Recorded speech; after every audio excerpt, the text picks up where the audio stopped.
त्रिभुवन विश्वविद्यालयका विद्यार्थीहरूलाई 50% को कुरा भएको छ, 50%ले पुग्दैन।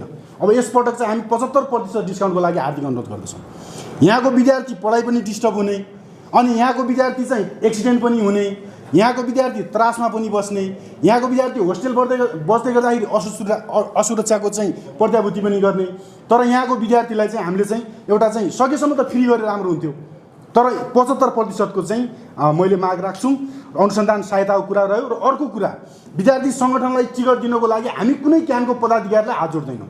स्पष्ट रूपमा त्रिभुवन विश्वविद्यालयको प्रशासनलाई भन्ने हो हामीले। त्रिभुवन विश्वविद्यालयको प्रशासन, हाम्रो डाइरेक्टर सर यहाँ हुनुहुन्छ, प्रिन्सिपल सर उहाँ हुनुहुन्छ, तपाईहरूले कहाँ के हो त्यो चाहिँ डिरेक्टली उहाँहरूसँग कन्सल्ट गरेर यहाँको विद्यार्थीको सिचुएसन, सङ्गठन, इच एन्ड एभ्री कुराहरू उहाँहरूलाई थाहा छ। त्यसमा चाहिँ के प्रावधान छ, के छुट्याउनु भएको छ भन्नुभएको छ कि पारस सरले। तपाईँहरूले चाहिँ हाम्रो चाहिँ दिपिन सरलाई चाहिँ हाम्रो डाइरेक्टर सरलाई हस्तान्तरण गरिदिने या प्रिन्सिपललाई हस्तान्तरण गर्ने। त्यहाँ गयो भने हामी तपाईँहरूसँग केही बोलिराख्नु परेन कि तपाईँहरूले चाहिँ यत्रो म्यानेजमेन्ट गरिरहनु भएको हुन्छ, त्यो बिचमा चाहिँ यो भएन त्यो भएन भनेर हामीलाई भएन भनेर तपाईँहरू विद्यार्थीसँग जाँदै गर्दाखेरि तपाईँहरूलाई पनि बढाइ हुन्छ। तपाईँहरूले सिधै ल्याउनुहुन्छ, उहाँहरूलाई दिनुहुन्छ। यो student union they are distribute होइन, तिनीहरूले चाहिँ डिस्ट्रिब्युट गर्छ। र अर्को